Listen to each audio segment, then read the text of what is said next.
الرحيم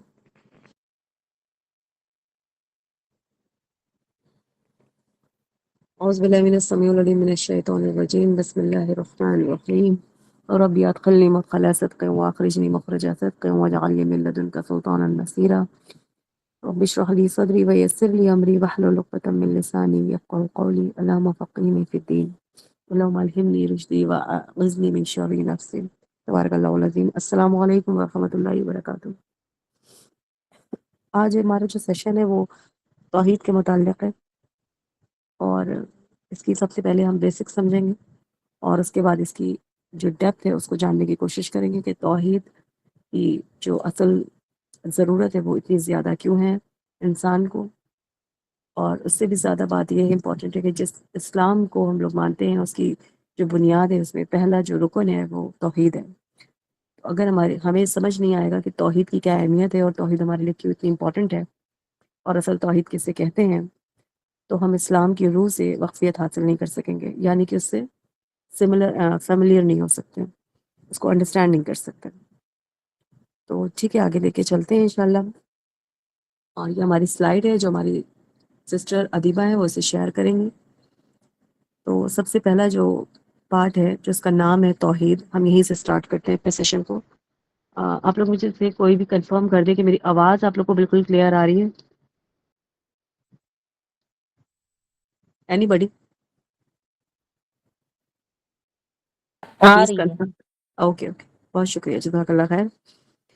ٹھیک ہے، تو ادیبہ آپ نیکسٹ پیج پہ جا سکتی ہیں۔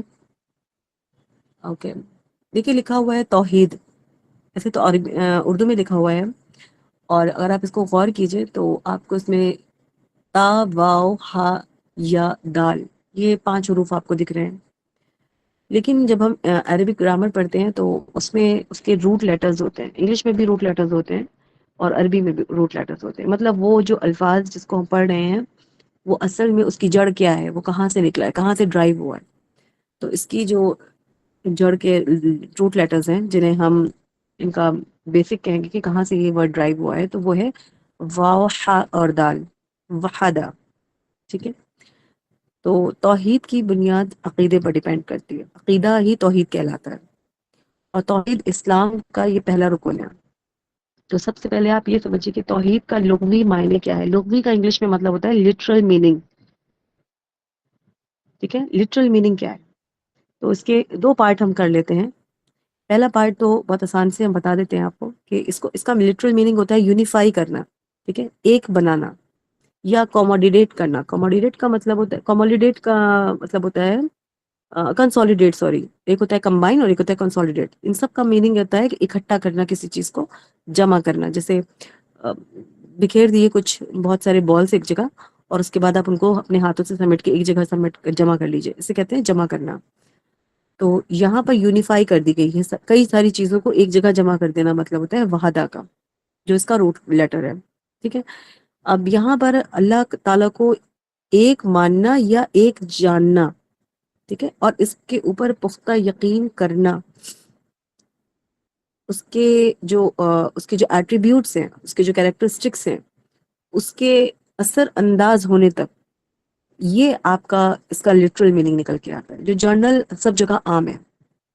لیکن اس سے بھی زیادہ امپورٹنٹ کیا ہے کہ اللہ تعالیٰ نے خود ہی بتا دیا ہے اپنے قرآن کریم میں۔ اگر آپ آیت نمبر سورہ انبیاء پڑھتی ہیں، آیت نمبر 25، اور جو سب سے امپورٹنٹ سورہ ہے قرآن کی 112 نمبر سورہ اخلاص، تو بھی آپ کو اس میں یہ پتہ چلتا ہے کہ توحید کا جو اصل معنی ہے اور جو اس کا مقصد ہے، مقصد مطلب اس کی جو کلیئرٹی ہے، وہ اللہ تعالیٰ نے اس پہ کیا بتائی ہے، اس پہ ہم بعد میں بات کریں گے۔ سب سے پہلے ہم یہ سمجھتے ہیں کہ شریعت میں، یعنی کہ اسلام کے حدود میں رہ کر اس کی کیا میننگ نکل کے آتی ہے۔ تو انگلش میں اگر ہم اس کو پڑھیں گے تو کریں گے کہ بلیونگ ان ون، کسی ایک چیز میں یقین کرنا، اینڈ ڈینائنگ آل ادرس، جتنی بھی چیزیں ہیں اس کے علاوہ سب کو ڈینائل موڈ میں ڈال دینا۔ لیکن آخر میں ہم کیا کریں گے، بٹ اونلی اللہ، لیکن صرف ایک اللہ ہے۔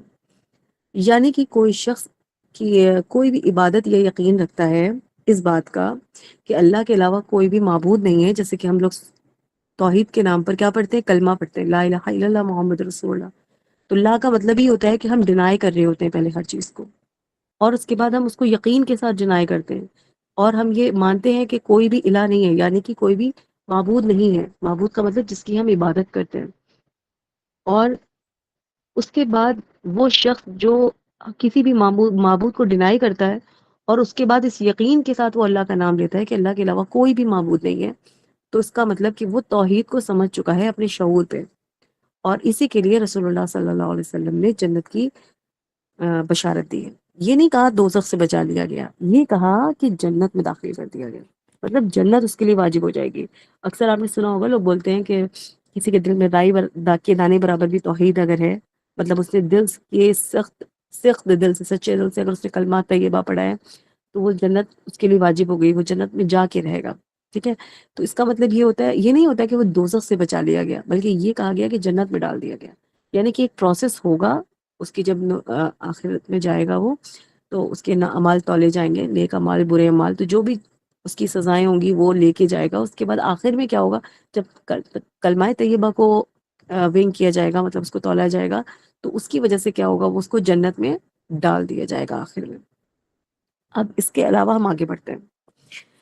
تو ایک بات تو سمجھ میں آ گئی کہ جو توحید ہوتی ہے اس کا مطلب ہوتا ہے کہ وننس، ٹھیک ہے۔ وننس کا مطلب ہوتا ہے ایک ہونا، وچ مینس کہ جو بھی لوگ اللہ میں یقین کرتے ہیں وہ ان کے ایٹریبیوٹ کو اور ان کے تمام لارڈشپ کو، جو بھی ان کی ڈیوینٹی ہے، اس کو ایک مانتے ہیں۔ جیسے کہ ہم لوگ قرآن میں پڑھتے ہیں کہ ان اللہ ان الدین الاسلام، ان اللہ ان الدین الاسلام، کیا مطلب ہوا کہ بے شک اسلام دین سب سے بہترین اسلام ہے، اور اسلام میں آنے کے لیے 5 چیزیں بیسک ہیں۔ پہلی چیز کیا ہے، توحید۔ اب توحید جو ہے نا، اگر ہم اس کا اپوزٹ دیکھیں، ہر چیز اپنے اپوزٹ سے پہچانی جاتی ہے۔ جیسے کہ دن کو رات سے پہچانا جاتا ہے، موت کو زندگی سے پہچانا جاتا ہے، اسی طریقے سے کانٹراسٹ، ٹھیک ہے۔ تو اپوزٹ، توحید کی ضد کیا ہے؟ توحید کی ضد ہے دین۔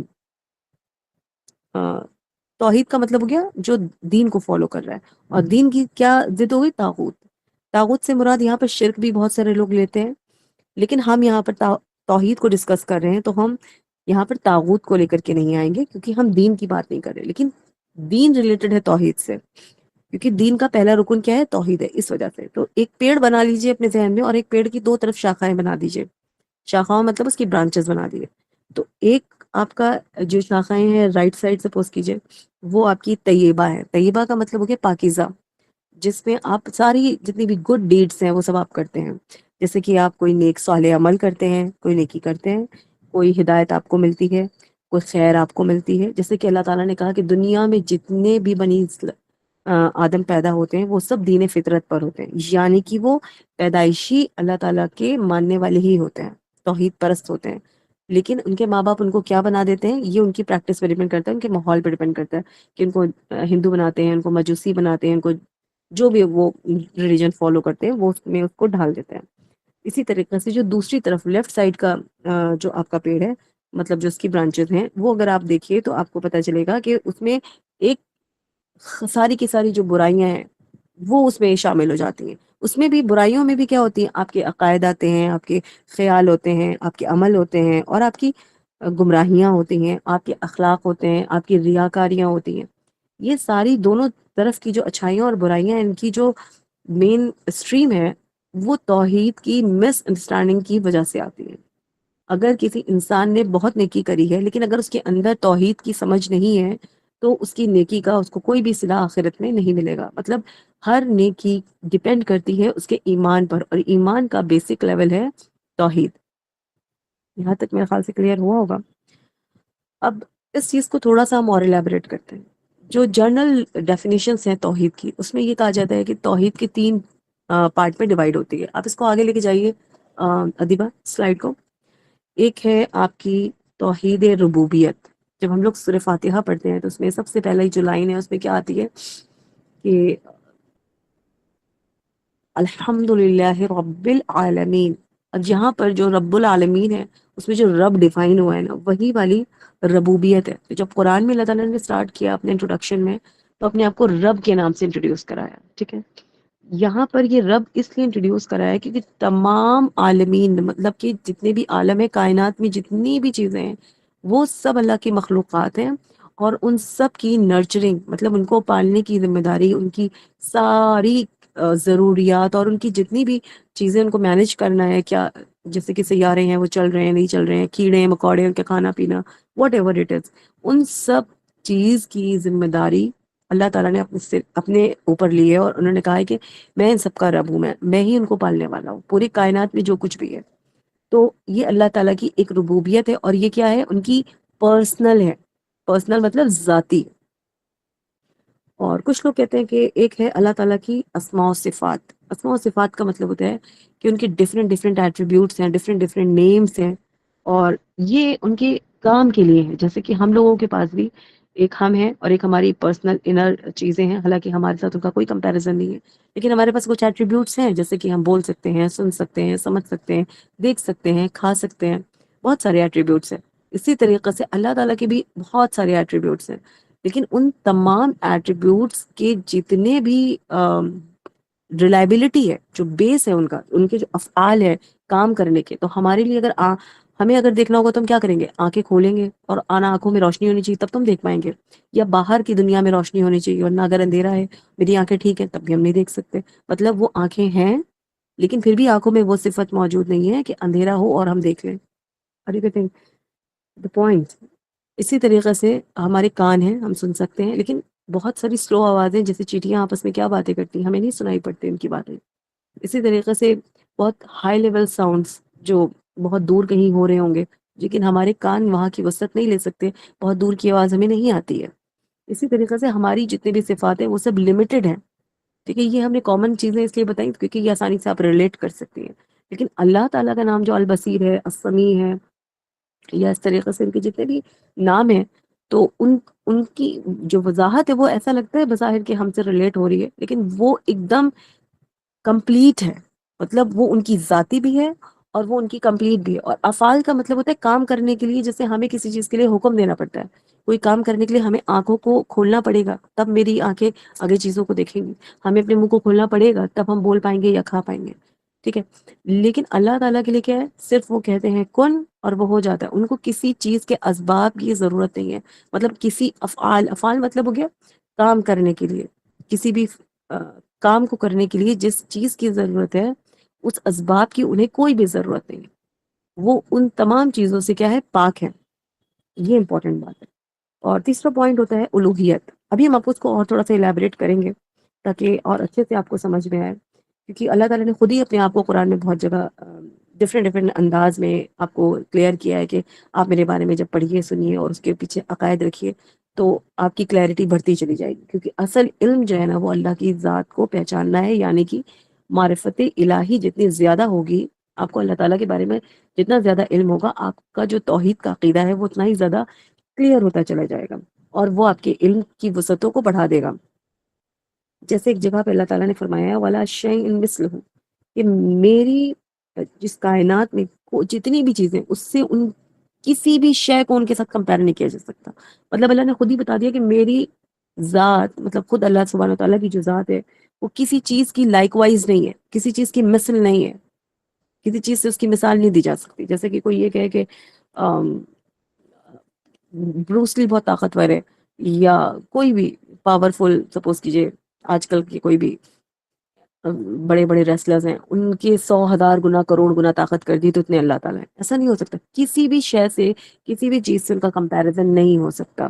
مطلب اللہ تعالیٰ نے خود ہی منع کر دیا کہ میرا کمپیریزن مت کرنا، کیونکہ تم کر ہی نہیں سکتے، کائنات میں کوئی ایسی چیز ہی نہیں بنائی ہے۔ اسی طرح اللہ تعالیٰ نے ایک جگہ فرمایا وَلَا إِلَٰهَ غَيْرُهُ، اور اس کے سوا کوئی عبادت کے لائق نہیں ہے۔ الہ کہتے ہیں جس کا ہم، ظاہر سی بات ہے، جس کی ہم ایٹرنیٹی مانیں گے اسی کے لیے تو فین ہو جائیں گے، اسی کے لیے تو سب کچھ ہم اپنے آپ کو سبمٹ کر دیں گے، اسی کی تو عبادت کرنے لگیں گے۔ تو الہ کہتے ہیں اس کو کہتے ہیں الہ جس کی ہم عبادت کرتے ہیں۔ تو اللہ نے فرمایا کوئی بھی ایسا ہے ہی نہیں پورے کائنات میں جو عبادت کے لائق بھی ہو، ٹھیک ہے؟ یہ کچھ اللہ تعالیٰ نے خود ہی اپنے آپ کے بارے میں بتایا ہے قرآن میں، تو آپ کو اگر اس کے تھوڑا سا بھی غور کریں گے تو آپ کو سمجھ آ جائے گا۔ اسی طرح توحید کے جو سب سے ربوبیت کے جو اگزامپل ہیں وہ آپ کو سورہ نساء میں آیت نمبر 36 میں مل جائیں گے۔ ہم اس کو زیادہ ڈیٹیل میں اس لیے نہیں پڑھیں گے کیونکہ ریفرنس یہ دے رہے ہیں کہ آپ خود ہی پڑھ لیجیے گا اور وہ آسانی سے زیادہ آپ کو سمجھ آ جائے گا، کیونکہ قرآن سے بھی ہمیں ڈرائیو کرنا آنا چاہیے کہ توحید کسے کہتے ہیں۔ اور اسی طرح توحید الوہیت اگر ہمیں سمجھنا ہے تو ہم سورہ اسراء آیت نمبر 23 کو اگر ہم پڑھیں گے تو وہ سمجھ آ جائے گا۔ اور اگر ہم اسماء و صفات، توحید اسماء و صفات کو اگر ہم پڑھنا چاہیں گے تو سورہ شورا میں آیت نمبر 2 سے اور رکوع میں اگر آپ دیکھیے تو آپ کو بہت ساری ڈیٹیلز میں مل جائے گی. مطلب کوئی ایک آیت نہیں ہے اس کے لیے فکس، بہت ساری آیتیں ہیں اس میں جو اسماء و صفات سے ریلیٹڈ ہیں. سورہ شورا کے بعد آپ کو سورہ حشر میں بھی آخری آیتیں جو ہیں اس میں بھی 11 نام اللہ تعالیٰ کے ہیں، یہ سب آپ کو مل جائیں گے. اچھا، اس کے پیچھے بہت ساری حدیث بھی ہیں، اور اس میں اگر ہم آپ کو بتائیں کہ اللہ کے رسول صلی اللہ علیہ وسلم نے کیا فرمایا کہ اللہ تعالیٰ کیا فرماتے ہیں کہ میری صفات ان لوگوں کے ساتھ ہیں جو اللہ کے ایک ہونے پر یقین رکھتے ہیں. اب جیسے کہ بہت سارے لوگ کہتے ہیں کہ اللہ کی صفاتوں کے ساتھ اگر آپ کوئی دعا کرتے ہیں تو وہ قبول ہو جاتی ہیں. بہت سارے لوگ اس میں اعظم بھی سرچ آؤٹ کرتے ہیں اور اسی حدیث کو اس کے اندر فٹ کرتے ہیں اور وہ اس کا استعمال کرتے ہیں، ٹھیک ہے، اسماء و صفات کو. لیکن اللہ تعالیٰ نے اس اسماء و صفات کے ساتھ آپ کی دعاؤں کو قبول کرنے سے پہلے ایک کنڈیشن لگا رکھی ہے. وہ کنڈیشن یہ حدیث ہے کیا کہ میری صفات، مطلب جو بھی ایٹریبیوٹس اللہ تعالیٰ کے ہیں ان لوگوں کے ساتھ ہیں. مطلب اگر آپ دعا کر رہی ہیں ان صفات کے ساتھ تو آپ یاد رکھیے کہ ان لوگوں کے ساتھ یہ کام کریں گی جو لوگ اللہ کے ایک ہونے کا یعنی کہ توحید پہ پختہ یقین رکھتے ہوں گے. مطلب کوئی شخص اگر اللہ کی توحید کو انڈرسٹینڈ نہیں کرتا، نہیں سمجھتا ہے، اور لیکن وہ اللہ کی صفات کا نام لے کر کے اور ان کا وظیفہ پڑھتا ہے اور وہ دعائیں کرتا ہے تو وہ کام نہیں کریں گی، ٹھیک ہے. تو یعنی کہ توحید کے ساتھ جب کوئی اللہ کے ناموں کا، صفات کا کمبینیشن لیتا ہے تو ہی اس کی دعائیں قبول ہوتی ہیں. تو یہ اللہ نے خود فرمایا اور یہ صحیح بخاری کی حدیث ہے، اور یہ حدیث قدسی بھی ہے کیونکہ اللہ تعالیٰ نے خود فرمایا کہ میری صفات ان لوگوں کے ساتھ ہے جو اللہ کے ایک ہونے پر یقین رکھتے ہیں، ٹھیک ہے. اس کے لیے ڈفرینٹ فلاسفیز بھی ہیں، جیسے نیگلیشن آف پولیتھزم، ٹھیک ہے.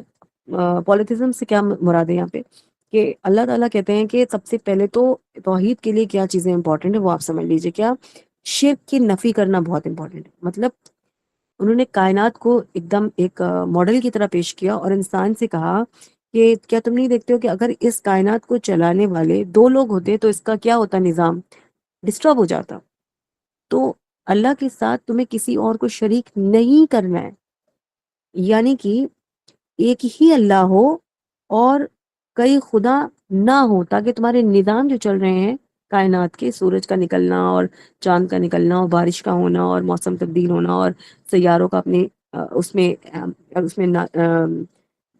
کہتے ہیں روٹیٹ کرنا، اور تمام چیزیں ہو رہی ہیں کائنات میں، نہ جانے کیا کیا، اور پیڑ پودوں کا اگنا، جانوروں کا مرنا، کسی انسان کی موت، یہ ساری چیزیں اللہ کے اذن سے ہو رہی ہیں. مطلب اللہ کی صرف اس کی ہی حکمیت ہے، صرف اس کی ہی مرضی ہے، اسی کا ہی حکم ہے، تبھی یہ چیز ہو رہی ہے. لیکن اگر 2 لوگ ہوتے، کوئی اللہ کے ساتھ شریک ہو جاتا تو کیا ہو جاتا، وہ اپنی بات رکھتا ہے، یہ اپنی بات رکھتے تو کیا ہوتا، یہ ایک ان نیچرل سی بات ہوتی اور ڈیزاسٹر ہونے کا خطرہ رہتا.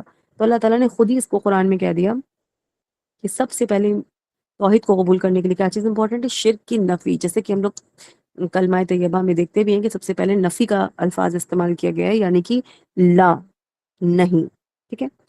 سیکنڈ پوائنٹ کیا ہے کہ نیگلیشن آف ایتھزم، مطلب دہریت. جو لوگ بالکل بھی ایتھیسٹ ہوتے ہیں نا، جو یہ کہتے ہیں کہ خدا تو ہے ہی نہیں، ٹھیک ہے، اور اسلام کہتا ہے کہ پوری کائنات کو اللہ نے تخلیق کیا. تو یہ ایک دم اپوزٹ بات ہے ایک دوسرے کی، تضادم ہے. تو یہاں پر کوئی بھی شخص توحید کو ماننے کے لیے اگر وہ یہ کہتا ہے کہ مطلب ایتھیزم کو فالو کرتا ہے اور وہ یہ کہتا ہے کہ خدا تو ہے ہی نہیں، ہم توحید کو پڑھیں کیوں، ٹھیک ہے. اچھا، اس کے اوپر ہم سب سے لاسٹ میں بات کریں گے، اس پوائنٹ کو بھی یہیں پہ انکمپلیٹ چھوڑتے ہیں، ہم آگے چلتے ہیں. ایک کانسیپٹ کیا ہے کہ ڈوالٹی آف گاڈ. جیسے کہ آج کل جتنی بھی موویز وغیرہ آتی ہیں، خاص کر مارول موویز اور انگلش موویز آپ دیکھیے تو اس میں کیا دکھاتے ہیں کہ 2 خداؤں کا تصور دکھاتے ہیں. وہ کس طریقے کا دکھاتے ہیں کہ دنیا میں جو کچھ بھی گڈ ڈیڈس ہو رہی ہیں، خیر خواہی ہو رہی ہے، اچھا کام ہو رہا ہے، وہ سب کون کر رہا ہے، گڈ گاڈ کر رہا ہے، گاڈ آف گڈنس، ٹھیک ہے، وہ کام کر رہا ہے. اور ایک خدا ایسا ہے جو برائی کا خدا ہے، جو کچھ بھی دنیا میں برا ہو رہا ہے وہ اس کی مرضی سے ہو رہا ہے. مطلب 2 خداؤں کی وہ لڑائی دکھا دیتے ہیں، ٹھیک ہے، اور اس کے فالوورز کو یہاں دنیا میں وہ ریپلیس کر کے دکھاتے ہیں. تو یہ ایک طریقے کی ایک مائنڈ کنڈیشننگ کر رہے ہیں آنے والی جنریشنز کی، اور اس سے وہ اپنے اس رانگ کانسیپٹ کو، جیسے آپ کہہ لیجیے کہ ڈوالٹی آف گاڈ، اس کو وہ بہت زیادہ طریقے سے صلاحیت کروا رہے ہیں. مطلب کوئی انسان ایتھیسٹ نہیں ہو رہا ہے، بلیور ہو رہا ہے، لیکن اس کے دماغ میں کیا ہو رہا ہے کہ دو گاڈ ہے، ایک اچھائی کا خدا ہے اور ایک برائی کا خدا ہے. جبکہ کیا ہے، یہ بالکل بھی غلط ہے. اسلام میں اللہ ہی کی طرف سے دونوں چیزیں ہیں. اللہ ہی عزت کا بھی مالک ہے اور ذلت کا بھی مالک ہے.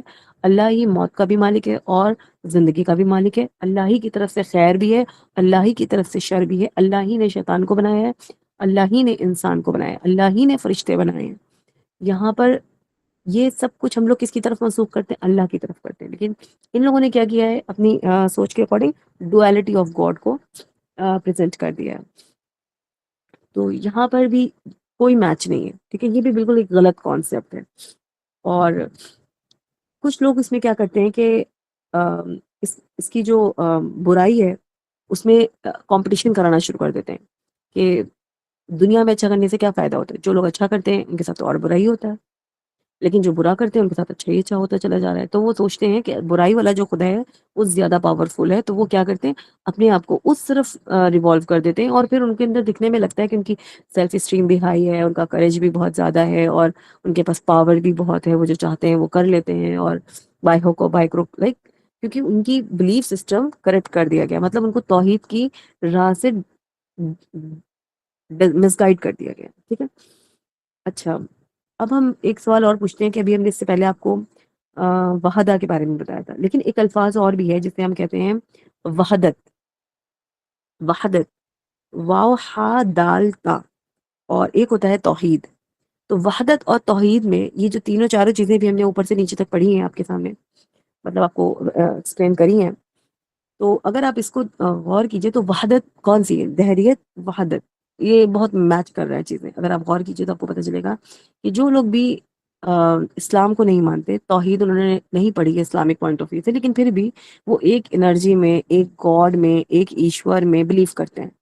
جیسے کہ ان کا کوئی ریسرچ ہو سکتا ہے، ان کی کوئی اپنی پرسنل ایکسپیریمنٹ ہو سکتی ہے، اس میں وہ کوئی کہیں بکس وغیرہ پڑھ کے کہ انہوں نے کوئی اینالائز کیا ہوتا ہے، کوئی انہوں نے انٹلیکٹ اپنا یوز کیا ہوتا ہے، کوئی فلاسفرس کو پڑھا ہوتا ہے، کوئی ریسرچ کی ہوتی ہے. مطلب کسی بھی طریقے سے ان کو انیٹ کر کے، جیسے اللہ تعالیٰ کہتا ہے نہیں کہ نظر اٹھا کے دیکھو کیا تمہیں اس پورے آسمان میں کوئی ستون دکھائی پڑتا ہے؟ کوئی جس کو میں نے بنا ستونوں کے تان رکھا ہے تمہارے لیے چھت کی طرح، اور اس کو سجا رکھا ہے، تمہاری عقل فیل ہو جائے گی اس کو دیکھ کر کے کہ اس میں کوئی کمی تمہیں دکھائی نہیں پڑتی. مطلب اللہ تعالیٰ کال کرتے ہیں نا. تو یہ جو لوگ صرف باہر کی آیتوں کو دیکھ کر کے، مطلب نشانیوں کو دیکھ کر کے اللہ کو ایک مانتے ہیں اور پہچانتے ہیں، ان کو ہم کہتے ہیں وحدت. ٹھیک ہے. جیسے سائنٹسٹ وغیرہ بھی ہوتے ہیں، یا جو نان مسلمس ہوتے ہیں، ان کی بھی کچھ اسٹرانگ بلیفز ہوتے ہیں کہ نہیں، دنیا کو تو، سرشٹی کو تو ایک ہی کوئی طاقت ہے جو چلا رہی ہے، جو بھی چاہے نان مسلم ہی کیوں نہ ہو. تو وہ سارے لوگ کس کیٹیگری میں آئیں گے؟ وحدت کی کیٹیگری میں آئیں گے. ٹھیک ہے. تو پھر توحید کو ماننے والے کون لوگ ہوئے؟ صرف مسلم نہیں، ہاں کہہ سکتے ہیں، کیونکہ اللہ نے ہم لوگوں کو جو اسلام دیا ہے وہ کس کے ذریعے دیا ہے؟ محمد صلی اللہ علیہ وسلم کے ذریعے دیا ہے. اور ہمارے اسلام کا، ہمارے ایمان کا، ہمارے دین کا تقاضا ہے کہ ہم اللہ کو مانیں گے اور اللہ کی مانیں گے. تو اللہ نے کہا ہے کہ جب میری مانو تو اطیع اللہ و اطیع الرسول، کہ تمہیں رسول کی بھی ماننی.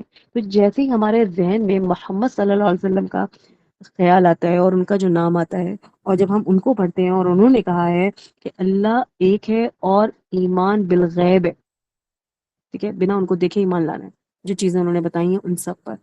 تو جیسے ہی ہم ان کے زبان مبارک سے یہ بات سنتے ہیں اور ہم اس کو ایز اٹ از مانتے ہیں، بنا اپنی ریشنل تھنکنگ کے، کہ ہم نے کوئی تجربہ کیا ہو، ہم نے کوئی فلسفی پڑھی ہو، ہم نے کوئی تھیوری تیار کی ہو، یا ہم نے کوئی نشانی ریسرچ کی ہو، تو ہم کیا کہلاتے ہیں؟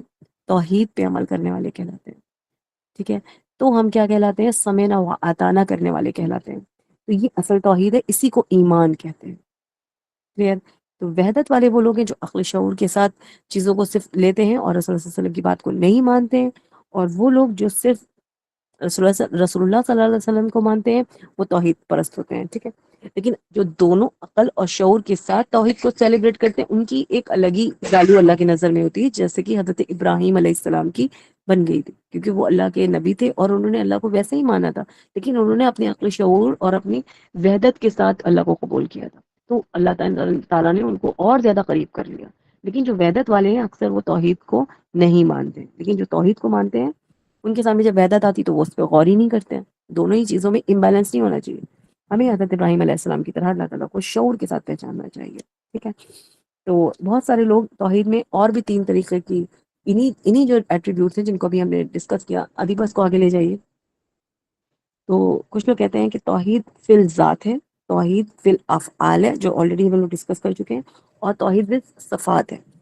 اب یہاں تک تو یہ اس میں کہیں بھی کانٹرڈکشن نہیں ہے علماء میں، یا کہیں پہ بھی آپ کو نہیں ملے گا. کہیں پہ بھی آپ ریسرچ کریں گے یہ تینوں چیزیں آپ کو کامن ملیں گی. لیکن ان کو پھر بھی ہم ذات کو، افعال کو، صفات کو تھوڑا سا بھی ڈسکس کر لیتے ہیں تاکہ آپ کے دماغ میں کوئی کنفیوژن نہ رہے. جیسے کہ ذات کی بات آتی ہے، ذات کا مطلب ہوتا ہے بہت ہی پرائیویٹ، پرسنل. ٹھیک ہے. اللہ تعالیٰ کو کسی بھی اجزا کی، کسی اسباب کی، جیسے کہ بھی ہم اس سے پہلے ڈسکس کر چکے ہیں کہ آنکھوں سے دیکھنے کے لیے مجھے آنکھوں کی ضرورت پڑے گی، پلکیں اوپر کرنی پڑیں گی.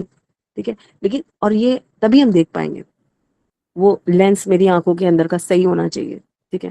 وہ جو نس جو میری برین میں جا کر کے پیچھے امیج بناتی ہے وہ اپنا کام صحیح کرنا چاہیے. لیکن اور روشنی بھی ہونی چاہیے آگے سامنے کی طرف، تبھی تو ہم کچھ دیکھ پائیں گے. لیکن اللہ تعالیٰ کے لیے ان کو کسی بھی اجزا کی ضرورت نہیں پڑتی ہے. جیسے ہمیں کام کرنے کے لیے ہاتھ کی ضرورت ہے، طاقت کی ضرورت ہے، بولنے کے لیے گلے میں آواز کی ضرورت، ہر چیز پہ ہم بیسڈ ہیں، ڈیپینڈ ہیں. اللہ تعالیٰ کو کا جو ذات ہے نا وہ کسی بھی اجزا سے مل کر نہیں بنی ہوئی ہے. جیسے پین ہے تو کسی نہ کسی چیز سے مل کے بنا ہوا ہے نا. کوئی 2 کمپوننٹ میچ ہوئے ہیں، جیسے پانی ہے تو آکسیجن اور ہائیڈروجن میچ ہوئے ہیں تب جا کے پانی وجود میں آیا ہے. تو کوئی اجزا ملے ہیں، کوئی کمپوننٹس میچ ہوئے ہیں تو کوئی ذات ڈیولپ ہوئی ہے. لیکن اللہ تعالیٰ کے لیے کسی بھی اجزا کی کوئی ضرورت نہیں ہے. ٹھیک ہے. وہ کسی اجزا سے مل کے نہیں بنا ہوا. یہ اللہ کی خاص بات ہے، اور وہ کسی بھی اجزا کے تصور سے پاک ہے. ٹھیک ہے. خالص ہے، پیور ہے، اس میں کوئی بھی ملاوٹ نہیں، کوئی اور چیز ہے ہی نہیں. ایبسلیوٹ اس کو کہتے ہیں، ایبسلیوٹ ہے. ٹھیک ہے. اللہ کرے سمجھ آ جائے. اور دوسرا پوائنٹ ہے افعال. افعال میں کیا ہوتا ہے؟ کسی بھی فعل کو کرنے کے لیے، جیسے کہ ہم نے بتایا، ہمیں اسباب کی ضرورت پڑتی ہے. ہم اپنے ساتھ کمپیئر اس لیے کر رہے ہیں تاکہ انسان آسانی سے ریلیٹ کر لے، کیونکہ زیادہ تر جو گاڈ یا گاڈس بنائی گئی ہیں ریلیجن میں، وہ ایک انسانی مجسمے کے طور پہ ہی وہ بناتے ہیں. چاہے آپ جتنے اسٹیچوز دیکھ لیجئے، چاہے آپ جتنے بھی پرانے کلچرز لے لیے، پیگن ریلیجنس دیکھ لیجئے، ان سب میں آپ کو ہاتھ، پیر، منہ وہ اپنے ہی جیسا سمجھتے ہیں اپنے الہ کو، اور وہ ویسے ہی بنانے کی کوشش کرتے ہیں چاہے جتنا ہی بڑا کیوں نہ بنا لیں. تو اللہ تعالیٰ سب سے پہلی چیز تو ان سب طریقے کا ہے ہی نہیں، وہ ایبسلیوٹ ہے. اور دوسری چیز، اس کو کسی بھی کام کو کرنے کے لیے، جیسے ہم کسی اسباب پہ ڈیپینڈنٹ ہیں، ان کو کسی بھی چیز کی ضرورت نہیں ہے. بس وہ کہتے ہیں کن، اور وہ کام کیا ہوتا ہے؟ ایگزیکیوٹ ہو جاتا ہے. مطلب کہ فیکن، وہ ہو گیا. اسی طرح صفات کی ہم بات کر لیتے ہیں تھوڑا سا، کہ کسی کی دی ہوئی نہیں ہے، ان کی. جیسے ہمارے پاس بہت سارے بچے ایسے پیدا ہوتے ہیں نا جس کے ہاتھ نہیں ہوتے ہیں، کسی کی آنکھ نہیں ہوتی ہے، کسی کے سن نہیں سکتا کوئی. تو یہ ساری چیزیں کیا ہے؟ اللہ تعالیٰ کی دین ہے. اگر دیا ہے اللہ تعالیٰ نے تو اس انسان کے پاس ہوگا، اور اگر نہیں دیا ہے تو نہیں ہوگا. کوئی مطلب زبردستی نہیں ہے نا، کوئی اس سے نہیں لے سکتا، زبردستی نہیں لے سکتا. لیکن اللہ تعالیٰ کی کوئی بھی صفات کسی سے نہ لی ہوئی ہیں، نہ ہی وہ کسی نے ان کو دی. مطلب وہ جو ہے نا، لم یلد ولم یولد، کہ نہ ہی وہ کسی سے پیدا ہوا ہے، نہ اس نے کسی کو جنا ہے. Like that. تو ان کی صفات ایسی ہیں کہ نہ انہوں نے کسی اور سے لی ہیں، مطلب کسی نے گفٹ بھی نہیں کری ہے، نہ انہوں نے کسی سے چھینی ہے، نہ کسی نے ان کو ادا کیا، کیونکہ نہ ان سے اوپر کوئی ہے نہ ان کے نیچے کوئی ہے. ٹھیک ہے. اول بھی وہی ہے اور آخر بھی وہی ہے. اب عقیدہ جو توحید ابھی ہم لوگوں نے سمجھا ہے اور پڑھا ہے، اس کے جو ایفیکٹس ہیں کہ کیوں اتنا امپورٹنٹ ہے، آخر عقیدہ سمجھنا، توحید سمجھنا اتنا امپورٹنٹ کیوں ہے. تو یہ سب سے پہلے ہم اس کو 2 پارٹس میں ڈیوائڈ کریں گے. ایک ہے انڈیویجول، یعنی کہ انفرادی طور پہ توحید ہمارے لیے کیا بینیفیشیل چیزیں لے کر آتا ہے میری لائف میں. اگر ہم توحید پرست ہو جاتے ہیں، مطلب توحید کو سمجھنے لگتے ہیں، توحید کے بلیور ہو جاتے ہیں، تو توحید آنے سے میری لائف میں کیا چیزیں بینیفٹڈ ہوں گی. اور ایک ہے کمیونٹی لیول پہ، معاشرتی طور پہ، یعنی کہ اجتماعی طور پہ اگر توحید آتی ہے تو اس سے کیا بینیفٹ ہوتا ہے. ٹھیک ہے. کچھ پوائنٹس ہیں، اس کے اکارڈنگ ہم چاہتے ہیں کہ آپ بات کو سمجھیں. اور جس میں ہم سب سے پہلے جو حضرت یوسف علیہ السلام کا جو واقعہ ہے قرآن میں، اس کی جس میں جہاں پر وہ 2 قیدیوں، جو 2 قیدی ہوتے ہیں نا جب وہ جیل میں ہوتے ہیں تو ان کے پاس آتے ہیں وہ، کہ مجھے آپ سے اپنے خواب ڈسکس کرنے ہیں تاکہ آپ اس کی تعبیر بتا دیں، تعویل دے دیں. بہت اچھے ہیں، آپ نیک انسان ہیں، میں نے دیکھا آپ کو، تو آپ مجھے بتائیے میرے خوابوں کی کیا تعبیر ہے۔ تو وہ اس آیت میں، آیت نمبر 39 میں وہ کیا کہتے ہیں؟ عقیدہ توحید کی ان کو سب سے پہلے دعوت دیتے ہیں۔ سوچئے، عقیدہ توحید کی دعوت ہر رسول نے دی ہے، تو انہوں نے بھی دی۔ انہوں نے کیا کہا؟ کیا یہ بہتر نہیں ہے کہ ہم بہت سے خداؤں کے بجائے ایک خدا کو مانیں، جو ایک بھی ہے، جو ایک بھی ہے، یہ کتنا امپورٹنٹ بات ہے، جو ایک بھی ہے اور بہت قہار ہے، ٹھیک ہے؟ ایک بہت پاورفل صفت انہوں نے بیان کی، قہار، مطلب بہت بہت شدید پاور میں، ہر چیز کو قابو کرنے والا۔ یہ جو سٹیٹمنٹ ہے ان کا، یہ ظاہر کرتا ہے کہ اس ٹائم پر بھی بہت سارے ملٹی گاڈ ہوا کرتے ہوں گے، جس میں اور بہت سارے خداؤں کا تصور ہوگا۔ تو انہوں نے کیا کیا؟ اس طریقے سے ان کو دعوت دی۔ یہ سورہ یوسف ہے۔ اسی طریقے سے ایک سورہ زمر ہے۔ سورہ زمر میں اللہ تعالیٰ نے کہا کہ آیت نمبر 29 آپ پڑھیے گا تو اس میں پتہ چلے گا کہ انسان جو ایک سے زیادہ خداؤں کو مانتا ہے وہ ویسے ہی ہے جیسے وہ کئی مالکوں کا نوکر ہو، ٹھیک ہے؟ مطلب ایک انسان ہے، ایک غلام ہے۔ اب اللہ کا بندہ کون ہو گیا؟ عبداللہ، اللہ کا بندہ۔ عبد اس کا روٹ لیٹر ہے۔ عبد کا مطلب ہوتا ہے غلام، یعنی کہ سبمٹ کرنے والا، یعنی کہ اللہ کا مطیع، اللہ کا ہر فرما بردار جو انسان ہے اس کو عبد کہتے ہیں، ٹھیک ہے؟ عبد کا مطلب وہ غلام۔ تو اللہ تعالیٰ نے خود ہی کہہ دیا کہ جس کے ایک مالک ہوں گے، ایک خدا ہوں گے، وہ ان کا ایک کا غلام ہوگا، ٹھیک ہے؟ اور اگر اس نے بہت سارے خدا بنا رکھے ہیں تو بہت سارے مالکوں کا نوکر ہوگا۔ اب یہ ایک دم ریشنل بات ہے، لاجیکل بات ہے کہ جب کہ کوئی ایک مالک ہو کسی نوکر کا تو وہ اسے آسانی سے خوش کر لے گا۔ مطلب ایک نوکر کا ایک مالک ہے تو وہ جو کہے گا وہ فوراً اس کو بجا لائے گا اور وہ اس سے راضی ہو جائے گا۔ ایک وقت ایسا آئے گا کہ وہ اس سے خوش رہے گا، یعنی کہ اللہ کو راضی کرنا آسان ہوگا۔ لیکن اگر اس کے کئی سارے خدا ہوں گے اور وہ سب اپنی اپنی ڈیمانڈ ڈفرینٹ کریں گے تو آپ سب کو خوش نہیں کر سکتے ہیں، ٹھیک ہے؟ اور اس میں کیا ہوگا؟ کیوس پیدا ہو جائے گا، اور جس کی وجہ سے کیا ہوگا کہ زندگی کا جو بیلنس ہے نا وہ ڈس بیلنس ہو جائے گا، اور یہ بالکل بھی خلاف بات ہے۔ تو یہاں پہ اللہ تعالیٰ نے خود ہی سورہ زمر میں کلیئرٹی دے دی، سوچنے کے لیے کہہ دیا کہ تم سوچو کہ اگر ایسا ایسا ہوگا تو کیا تم پریشان نہیں ہو جاؤ گے؟ کیونکہ تم سے کبھی خوش ہی نہیں ہوگا تمہارا مالک۔ تمہارے بہت سارے مالک ہیں، تم سبھی کے نوکر ہو، تو تب تم سے خوش نہیں ہوں گے، تو تمہارے لیے زندگی مشکل ہو جائے گی، ٹھیک ہے؟ لیکن اگر تمہارا ایک خدا ہوگا، تم اس کی تابعداری کرو گے تو کیا ہوگا کہ وہ تم سے راضی ہو جائے گا، تم سے خوش ہو جائے گا، ایک وقت آئے گا تو۔ اچھا، جب ابھی ہم نے بات کری کہ انفرادی طور پہ اگر توحید آ جائے ہماری سمجھ میں یا ہماری لائف میں تو ہمیں کیا بینیفٹس ہوں گے، یہ ہم نے آپ کو ایک لاجکس کے تھرو، ہم نے یہ آپ کو 2 آیتیں بتائی تھی کہ اللہ تعالیٰ نے کس طرح سے ہمیں اپیل کیا ہے کہ ہم ایک خدا پہ مانیں۔ اب ہم دیکھتے ہیں کہ اگر ہماری زندگی میں توحید آ جاتی ہے تو سب سے پہلا بینیفٹ کیا ہوتا ہے؟ سب سے پہلا بینیفٹ یہ ہوتا ہے کہ مایوسی ختم ہو جاتی ہے۔ یعنی کہ سورہ نشرہ جو ہے نا، جس میں اللہ تعالیٰ نے فرمایا انما مع العسر یسرا، کہ ہر مشکل کے ساتھ آسانی ہے، کیونکہ اللہ تعالیٰ نے خود ہی فرمایا ہے کہ انسان کو میں نے مشکل کے ساتھ پیدا کیا ہے۔ مشکل کے ساتھ پیدا کیا مطلب جب انسان کی پیدائش ہوتی ہے تو اس کا پورا مرحلہ دنیا میں آنے کا بہت مشکل ہوتا ہے، ٹھیک ہے؟ اور وہ آتے ہی نہ کھا سکتا ہے نہ پی سکتا ہے، اس کی تربیت پرورش، اس کا زندہ رہنا، بڑے ہونا ایک بڑا طویل ٹائم لیتا ہے، بڑی محنت چلتی ہے اس کے پیچھے، ٹیم ورک ہوتا ہے۔ کہنے کا مقصد یہ ہے کہ اللہ تعالیٰ نے کہہ دیا کہ انسان کے لیے ابھی زندہ بھی رہنا ہے اس کو، تو کھیتی باڑی کرنا کتنا مشکل کام ہے، خالی کھانا ہی اگر کھانا ہو تو کتنا سارا مشکل کام ہے، کھانا بنانے کے لیے بھی اس کو مشکل ہوتی ہے۔ یعنی کہ انسان کے لیے زندگی میں مشکل ہے تو وہ بہت جلدی اداس ہو جاتا ہے، بہت جلدی مایوس ہو جاتا ہے۔ لیکن اللہ تعالیٰ نے قرآن میں سورہ نشرہ میں کیا تھا؟ اس کی مشکلوں کے ساتھ ہی اس کی آسانی فکس ہو کے آئی ہے، ٹھیک ہے؟ تو سب سے پہلے اگر انسان کو توحید سمجھ میں آ جائے گی تو اس کی زندگی سے مایوسی ختم ہو جائے گی، کیونکہ وہ قرآن پڑھ رہا ہوگا، اور اس کو اگر یہ آیت سمجھ آ گئی تو وہ مایوس ہونا ختم ہو جائے گا۔ ہوپ لیسنس انسان کی زندگی میں نہیں رہتی ہے اگر کوئی انسان ایک اللہ پہ یقین کرتا ہے۔ ایک ہوتا ہے سینس آف اکاؤنٹیبلٹی، یعنی کہ خوف خدا، کہ اگر کوئی شخص اللہ کے سامنے جواب دہ ہے تو وہ ہر وقت کانشیس لائف گزارتا ہے۔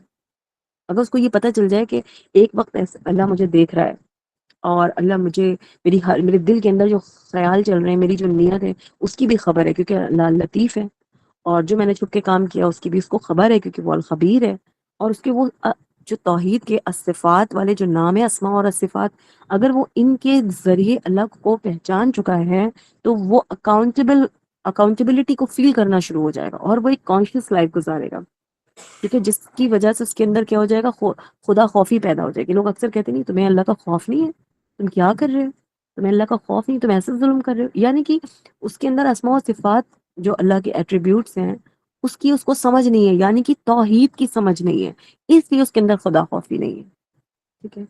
تو یہ خدا خوفی لانے کے لیے بھی امپورٹنٹ ہے کہ آپ کو توحید کی سمجھ ہو، یہ پرسنل لیول پہ ایز انڈیویجول پرسن کی لائف کیسے بہترین ہو، اس کے لیے یہ پوائنٹس ہیں۔ ایک چیز ہے کہ جب انسان کو یہ پتا چل جاتا ہے نا، تھرڈ پوائنٹ بتا رہے کہ میری موت ایک دن آنی ہی آنی ہے، اور وہ فکس ہے، ٹھیک ہے، جب ہم پیٹ میں تھے تو میری موت کا دن اللہ تعالیٰ نے فکس کر دیا تھا کہ اتنی سانسیں ہیں، اتنی سال کی زندگی ہے، اور میری موت اس وجہ سے اس جگہ پہ یہ واقع ہوگی، اور ایک فرشتہ میرے لیے میری روح قبض کر لے گا۔ یعنی کہ سورہ ملک میں آپ پڑھیے تو اللہ تعالیٰ نے کیا کہا ہے کہ جو بھی کچھ تمہاری زندگی میں ہو رہا ہے، مطلب تم زندہ ہو، تم موت ہو گئی ہے تمہاری، وہ سب فکس ہے، مقررہ وقت تک فکس ہے۔ تو آپ کے اندر کیا ہوتا ہے، اور وہ اللہ ہی اس کی ذمہ داری لے رہا ہے کہ صرف میں ہی ہوں جو تمہیں موت دے سکتا ہوں اور زندگی دے سکتا ہوں۔ تو آپ کے اندر سے سوائے اللہ کے کسی اور کا ڈر نہیں رہے گا، تو آپ کیا ہو جائیں گے، شجاع ہو جائیں گے، بریو ہو جائیں گے، بہادر ہو جائیں گے، کیونکہ آپ کو پتا ہے کہ کوئی بھی شخص آپ کو مار ہی نہیں سکتا، کیونکہ موت تو کس کے ہاتھ میں، اللہ کے ہاتھ میں۔ تو انسان کے اندر کریج کا لیول، بریوری کا لیول ایک اسٹیپ نہیں کئی اسٹیپس انکریز ہو جاتا ہے، جیسی اس کی کلیئرٹی اللہ سبحانہ تعالیٰ کی طرف، وننس کی طرف آتی ہے، اور اس بلیف پر آتی ہے کہ وہ ہی ہر چیز کا مالک ہے، مطلب اسماء و صفات کو سمجھتا ہے جب وہ۔ اسی طرح سے جو علامہ اقبال ہیں وہ خود ہی کی بات کرتے ہیں، یعنی کہ سیلف ریسپیکٹ کی بات کرتے ہیں۔ اکثر لوگ اپنی عزت نفس کو خود ہی بہت زیادہ کچل دیتے ہیں، اور اس کو سوچتے ہیں کہ میں تزکیہ کر رہا ہوں، لیکن آج کل آپ نے دیکھا ہوگا کہ مسلم آئیڈینٹی کے لیے سب سے زیادہ ٹورز ہوئے ہیں کئی سالوں سے، لوگوں کو بیدار کیا جا رہا ہے کس چیز کے لیے، مسلم آئیڈینٹی کے لیے، یعنی کہ ان کو توحید کی طرف بلایا جا رہا ہے، کیونکہ جیسے ہی آپ کے اندر توحید آتی ہے آپ کو اپنی ورتھ پتہ چل جاتی ہے، اور اللہ تعالیٰ نے خود بھی کہا ہے کہ ایک کائنات کے باہر آنکھیں کھول کے دیکھو تب بھی تمہیں میں مل جاؤں گا، اور ایک آنکھیں بند کرو اپنی ذات میں دیکھو، اپنی نفس میں ڈھونڈو تو بھی میں تمہیں مل جاؤں گا، ٹھیک ہے۔ اور تیسرے نمبر پہ قرآن ہے کہ اللہ کا کلام پڑھ لو، اگر نہیں دیکھ سکتے دونوں میں سے کہیں بھی تحقیق نہیں کر سکتے تو قرآن پڑھ لو، تو تمہیں واضح دلیل مل جائے گی، ٹھیک ہے۔ تو سیلف ریسپیکٹ کا جو جب جیسی آپ اپنی شناخت کو پاتے ہیں، آپ کا سیلف اسٹیم ہائی ہو جاتا ہے، مطلب آپ کو جیسے یہ بلیف ہوتا ہے کتنا بندہ ہوں میں، مسلم ہوں تو میں کس کس کے لیے مسلم ہوں، میں نے کہاں سبمیشن دی ہے، مطلب کائنات کی جو سب سے بڑی پاور ہے جسے ہم اللہ سبحانہ تعالیٰ کہتے ہیں، اس کی بندگی میں نے دیا ہے۔ تو جب ہم حسبنا اللہ ونعم الوکیل پڑھتے ہیں تو وہ جو وکیل ہے وہ صفات ہے اللہ سبحانہ تعالیٰ کی، اس پہ جب ہم بلیو کرتے ہیں تو وہ توحید بن جاتی ہے، تو وہ کیا کرتی ہے، ہماری سیلف اسٹیم کو ہائی کر دیتی ہے، اور جس سے ہماری خود کی جو عزت ہے وہ بڑھ جاتی ہے۔ تبھی تو اللہ تعالیٰ نے کہا کہ تم کیا ہو، تم سب سے بہترین مخلوق ہو، سب سے بہترین بشر ہو۔ کیا فرمایا، لقد خلقنا الانسان فی احسن تقویم، ہم نے بنایا اس کو بہترین سانچے میں، اور رسول اللہ صلی اللہ علیہ وسلم کیا تھے، اس کی پیک تھے، انا بشر مثلکم، کہ انسان تو وہ بھی تھے، میں بھی تمہاری طرح ایک انسان ہوں، لیکن وہ انسان کہاں تھے، وہ اللہ کے عرش تک پہنچے۔ تو یعنی کہ جب وہ اللہ کی توحید کو سمجھ رہے ہوں گے، اپنی سیلف اسٹیم کو انہوں نے ہائی کیا ہوگا، تبھی تو وہ وہاں تک پہنچے۔ سارے صحابہ اکرام جتنے بھی تھے وہ سب توحید کو انڈرسٹینڈ کرتے تھے، اسی لیے ان کی سیلف اسٹیم بھی بہت زیادہ ہائی تھی، وہ ایگو کی طرف نہیں کنورٹ ہوئی، وہ سیلف ریسپیکٹ کی طرف، خودی کی طرف کنورٹ ہوئی، مسلم آئیڈینٹی کی طرف کنورٹ ہوئی۔ یہ اس کا ایک بہت بڑا فائدہ ہے توحید کو سمجھنا۔ اور ایک لاسٹ میں چیز ہے کہ ذہنی سکون، یعنی کہ پیس آف مائنڈ، ٹھیک ہے۔ تو دنیا میں سب کچھ کیا ہونے والا ہے، ختم ہونے والا ہے، دنیا کیا ہے، فانی ہے۔ جیسے ہی ہم یہ دیکھتے ہیں کہ کسی اور کو بہت کامیابی مل گئی اور ہم وہیں کے وہیں کھڑے ہیں، تو ہم کیا ہوتے ہیں، ڈی موٹیویٹ شروع ہو جاتے ہیں فیل کرنا۔ لیکن جب ہمیں یہ یقین ہوتا ہے کہ یہ دنیا فانی ہے اور آخرت میں کیا ہوگا، مجھے اس کا اجر ملے گا، تو کیا ہوتا ہے جیسے ہی ہم، اب اس کے لیے آپ کون سی سورہ پڑھیے؟ سورہ تکاثر پڑھیے. تو اللہ تعالیٰ نے کہا ہے کہ تم دین میں اس قدر مشغول ہو جاتے ہو، مطلب دنیا میں اتنے ملوث ہو جاتے ہو اپنے مال کے شوق میں اور حرص میں، کہ تمہاری جو پیٹھ جو ہے نا وہ قبر میں جا لگتی ہے. تب تب تمہارا جو حرص ہے نا وہ تب جا کر کے بھرتا ہے جب تم اپنی آنکھوں سے دیکھ لیتے ہو کہ ہاں سب کچھ ختم ہو گیا. مطلب عین الیقین جب تمہیں ہو جاتا ہے کہ ہاں واقعی، مطلب انسان کہتا تو ہے دنیا میں کہ ہم سب کچھ جانتے ہیں، بٹ وہ جانتا کچھ بھی نہیں ہے. تو یہاں پر ایک سب سے امپورٹنٹ چیز ہے کہ اگر سورۃ تکاثر پڑھیے تو آپ کو پتہ چلے گا کہ اللہ تعالیٰ ایک سکینت نازل کرتا ہے ان لوگوں کے دلوں پر جن کے دل میں توحید کی سمجھ آ جاتی ہے. تو وہ کبھی بھی کسی کے سامنے ہیوملیشن فیل نہیں کرتے ہیں دنیا کی کمی کی وجہ سے، یا کسی ڈس اپوائنٹمنٹ کی وجہ سے کہ کوئی کوشش کر رہے تھے اس میں وہ ہار گئے، پیچھے رہ گئے، تو وہ یہ فیل کریں ارے میں تو بڑا بیچارہ ہوں، میں مظلوم ہوں اور میرے ساتھ ایسا ہو گیا. کیوں؟ کیونکہ ان کو معلوم ہے کہ دنیا کی تو حیثیت مچھر کے پر برابر بھی اللہ تعالیٰ نے نہیں فرمائی ہے. تو یعنی کہ دنیا ایک دن ختم ہو جانے والی ہے. ٹھیک ہے، اور یہ 6-7 پوائنٹ تھے. اب یہی 6-7 پوائنٹ اب ہم اس کو دیکھیں گے کمیونٹی کے لیول پہ. یعنی کہ ابھی تک ہم نے یہ سارے پوائنٹ ایز انڈیویجول، ایز انفرادی طور پہ دیکھے کہ اگر ہمیں توحید سمجھ آ گئی تو میرا اس میں کیا بینیفٹس ہیں. اب ہم دیکھیں گے اس کو کہ اجتماعی طور پہ، یعنی کہ as a community, as a معاشرہ، اگر توحید کی سمجھ ہر ایک میں آ جائے تو اس سے مجھے کیا فائدہ ملے گا کلیکٹیو یا سوشل لائف میں، اس سے کیا بینیفٹس ملنے والے. کیوں ہم لوگ چاہتے ہیں کہ نظام آ جائے، کیوں ہم لوگ چاہتے ہیں کہ دین آ جائے، کیوں ہم لوگ چاہتے ہیں خلافہ آ جائے. ٹھیک ہے، تو یہ امپورٹنٹ ہے. تو سب سے پہلا پوائنٹ ہم لوگوں نے جو کہا تھا کہ جب مائنڈ میں کلیئرٹی ہوگی تو کیا ہوگا سوسائٹی میں. سب سے امپورٹنٹ چیز جو بڑھی تھی صحابہ میں، وہ کیا بڑھی تھی؟ جو صحاباؤں کی خلافت راشدہ قائم ہو گئی تھی تو اس ٹائم پہ آپ دیکھیے سب سے زیادہ مسلمانوں نے گرو کرنا سٹارٹ کر دیا تھا. سائنٹسٹ بننا شروع ہو گئے تھے، کریٹیوٹی ان کی بڑھ گئی تھی، انٹلیکچوئلزم ان کا بڑھ گیا تھا. یعنی کہ جیسے ہی انسان کے اندر توحید کی سمجھ آتی ہے، معاشرتی طور پہ وہ معاشرہ انٹلیکچولی گروتھ کرنا شروع ہو جاتا ہے. ٹھیک ہے، یہ سب سے امپورٹنٹ پوائنٹ ہے، سب سے زیادہ امپورٹنٹ. اور جو ہوپ لیسنس ہوتی ہے معاشرے میں، اگر کلیکٹیولی ان لوگوں کے اندر توحید انبلٹ ہو جاتی ہے اور وہ ریوائیو ہو جاتی ہے تو سب سے پہلے ان کے اندر کیا چیز ہو جاتی ہے؟ آپٹیمزم. آپٹیمزم کا مطلب ہوتا ہے ایک پازیٹیونیس، وہ دیکھنا شروع کر دیتے ہیں چیزوں میں. اور خودکشی کا لیول جو ہے نا، وہ جو لوگ جیسے کہ جاپان وغیرہ میں ہے، یہ بہت زیادہ لوگ خودکشی کرتے ہیں، سب سے زیادہ ینگ جنریشنز خودکشی کرتے ہیں، باقاعدہ ان کے سوسائٹل پوائنٹس بنے ہوئے ہیں. اور آج کل ہم لوگ دیکھتے ہیں انڈیا میں بھی ایسے ہی بہت سارا ہو گیا ہے کہ لوگ بہت زیادہ لائف سے فرسٹریٹ ہو جاتے ہیں اور بہت جلدی مایوس ہو کر کے اپنے آپ کو ختم کر لیتے ہیں، کوائٹ کر لیتے ہیں. لیکن جب توحید کی سمجھ آ جاتی ہے تو وہ کبھی بھی دنیا کی کسی بات کی وجہ سے خود کو مایوسی میں نہیں ڈالتا ہے، اور خودکشی کا جو ریٹ ہے نا معاشرے میں وہ لو ہو جاتا ہے. مطلب بہت ریئر کوئی ایک آدھ دو لوگ ہو گئے کبھی، کیونکہ کبھی 100% تو نہیں کوئی چیز صحیح ہوتی ہے، لیکن اس کا جو گراف ریٹ ہے نا وہ بہت ہی زیرو پہ آلموسٹ آ جاتا ہے، پوائنٹس میں رہ جاتی ہیں خودکشیاں. اچھا، اگر اکاؤنٹیبلٹی آ جائے، اگر ہر انسان اتنا کانشیس ہو جائے کہ مجھے خدا خوفی سے جینا ہے کہ ہاں اب میری آخرت میں پکڑ ہوگی یا مجھے یہ سزا مل جائے گی، یا میرے گناہ سے میری مطلب اللہ تعالیٰ کی یہ صفت ہے ایسی ہے جو مجھے یہاں پہ پکڑ لے گی اور مجھے آخرت میں جا کے اس کا جواب دینا ہوگا، تو کیا ہوگا؟ کرائم ریٹ زیرو ہو جائے گا، کرائم ریٹ لو ہو جائے گا. لوگ جب خدا سے ڈرنے لگیں گے تو کرائم اپنے آپ کیا ہو جائے گا؟ کنٹرول ہو جائے گا. یہ ایک معاشرتی طور پہ بڑا فائدہ نظر آئے گا. اچھا، ہم نے بریوری کی بات کری تھی، کریج کی بات کری تھی. سوچیے جب ایک انسان توحید سمجھتا ہے تو اس کے اندر کریج آ جاتی ہے. اگر پوری کی پوری کمیونٹی توحید کو پریکٹس کرنے لگے اور اس کو شعوری اعتبار سے سمجھنے لگے تو ان کا ڈیفenس سسٹم کتنا اسٹرانگ ہو جائے گا، کیونکہ ہر انسان بہادر ہوگا. جیسے کہ صحابہ تھے، ان کے پاس کوئی اتنی بہت بڑے ٹیکنالوجی نہیں تھی، بہت بڑے ہتھیار وغیرہ نہیں تھے، لیکن ان کے اندر کیا چیز تھی؟ اللہ کے علاوہ کوئی خوف نہیں تھا ان کے اندر. تو ان کے اندر کیا ہوا؟ بریوری بہت زیادہ تھی، ان کا ڈیفenس سسٹم بہت اسٹرانگ تھا، لوگ ان سے بھیڑنے سے ڈرتے تھے. وہاں اس ٹائم کی سپر پاور سے بھی انہوں نے اپنے آپ کو ٹکرا دیا اور وہ غالب بھی آئے. اسی طریقے سے آپ بدر کو دیکھیے، جب ان کا ایمان کا لیول ہائی تھا تو سب سے پہلے جو غزوہ ہوا وہ غزوہ بدر تھا، اور سب سے کم ان کے پاس اسباب تھے، لیکن اس کے باوجود بھی ان کا ڈیفenس سسٹم سب سے زیادہ اسٹرانگ تھا اور وہ سب جیت گئے. تو اس کا ایک ریزن ہے کہ ان کی توحید بہت کلیئر تھی. ٹھیک ہے، اور ایک پوائنٹ ہم لوگوں نے کیا تھا کہ پیس آف مائنڈ. ٹھیک ہے، تو سائیکولوجیکل بہت امپورٹنٹ ہے. آج کے دور میں آپ دیکھیے امریکہ چلے جائیے یا کہیں بھی چلے جائیے، سویڈن چلے جائیے، تو وہاں پہ لوگ، یورپ چلے جائیے، لوگ بہت زیادہ سائیکیٹرسٹ کے پاس جاتے ہیں. ابھی تو یہاں پہ بھی بہت ساری اس طریقے کے ڈاکٹرز ڈیولپ کر گئے ہیں، کیونکہ یہاں والے بھی کیا ہو گئے؟ مینٹلی ویک ہو چکے ہیں اور سائیکولوجیکل پیشنٹ ہو چکے ہیں, ان کو ڈیزیزز ہو چکے ہیں کیونکہ برین میں پیس آف مائنڈ کی کمی ہو چکی ہے.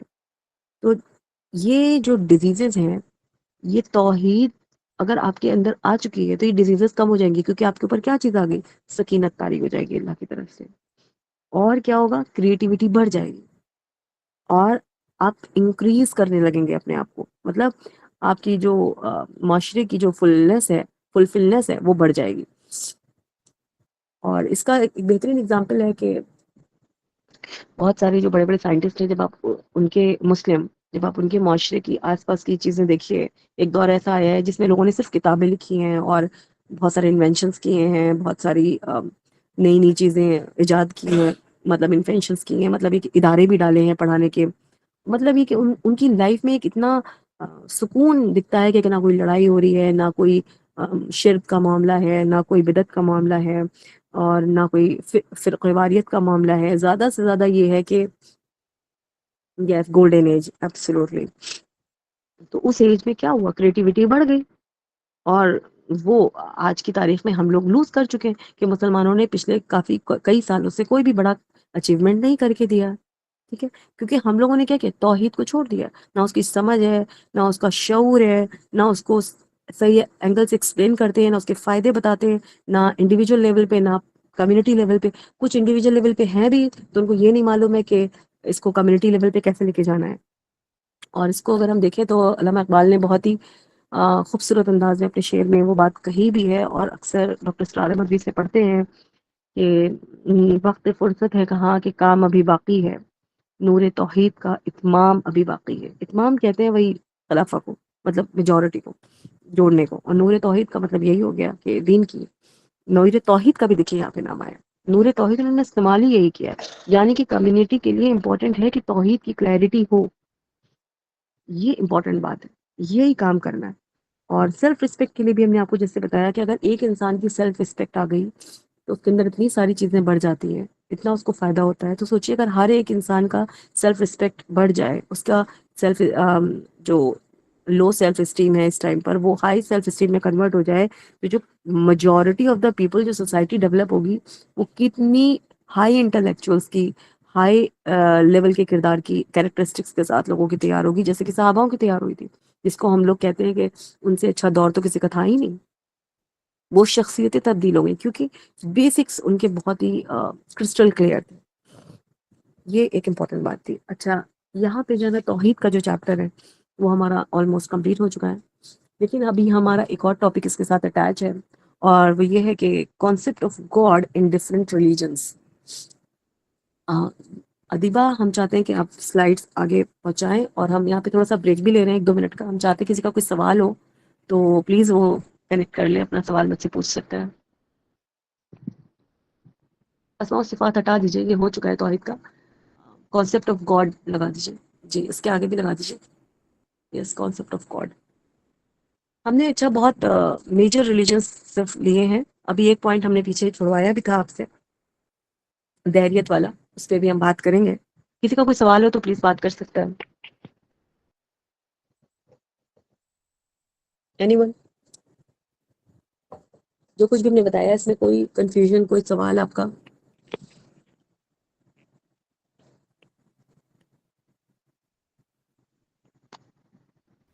عقیدہ کیا ہوتا ہے؟ عقیدہ بلیف کو کہتے ہیں. عقیدہ مطلب بلیف. جی. ٹھیک ہے, بلیف کس چیز پہ ہم یقین کرتے ہیں. اوکے, اور کسی کا کوئی سوال؟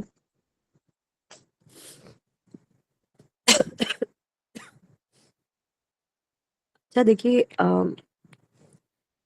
جیسے کہ بہت سارے لوگ already different type of religion کے کانسیپٹس پہ کام کر چکے ہیں, تو ہم لوگ بہت زیادہ اس میں ڈیپ تھیوری تو نہیں دیکھیں گے, بس ہاں یہ دیکھیں گے کہ ہماری کلیئرٹی ہو جائے. اور کیونکہ ہم ڈفرینٹ ریلیجنس کو دیکھتے آ رہے ہیں, اور ہمارے آس پاس بھی بہت سارے ڈفرینٹ ریلیجنس پریکٹس کرتے ہیں, تو ہمیں کچھ تو نالج ہونی چاہیے نا ان کے بارے میں. تو سب سے پہلے دیکھتے ہیں کہ 2 ٹائپس کے ریلیجنس ہوتے ہیں, ایک سیمیٹک اور ایک نان سیمیٹک. ٹھیک ہے, ایک سیکنڈ آپ لوگ ہولڈ کیجیے.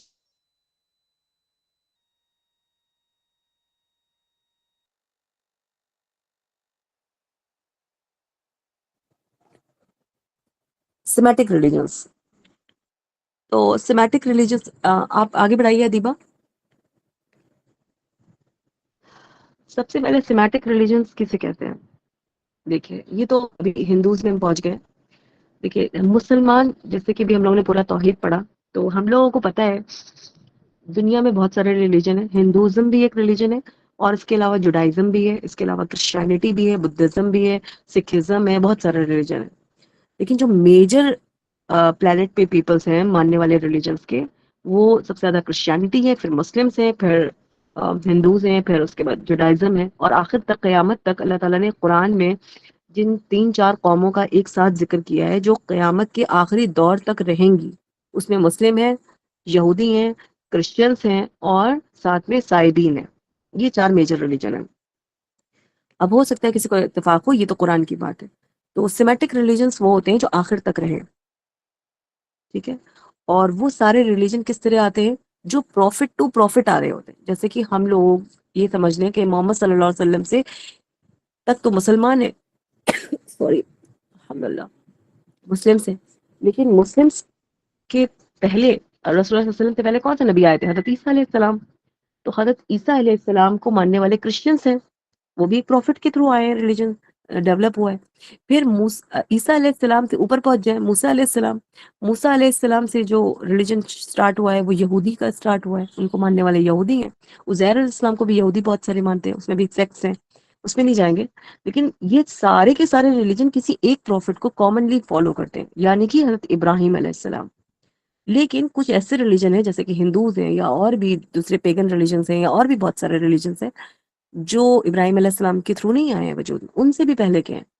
تو وہ کہاں پہ جا کے کنیکٹ ہوتے ہیں؟ وہ اللہ تعالیٰ کہتے ہیں کہ حضرت آدم علیہ السلام کے بعد جب نوح علیہ السلام کا زمانہ آیا تو دنیا کو ریفارم کر دیا گیا, مطلب ریفریش کر دیا گیا, یعنی کہ پوری دنیا پہ پانی کا ایک سیلاب آیا اور پوری دنیا ڈوب گئی. اور جب نوح علیہ السلام کے ساتھ جو 30-40 لوگ بچے تھے وہی لوگ صرف تھے مسلم, اللہ کو ماننے والے. اور پھر اس کے بعد ان کے اندر وہ جو اولادیں پیدا ہوئی اس سے پوری دنیا بنی, یعنی کہ وہ ایک کامن پروفٹ ہے, چاہے وہ مسلم ہو اور چاہے نہ ہو.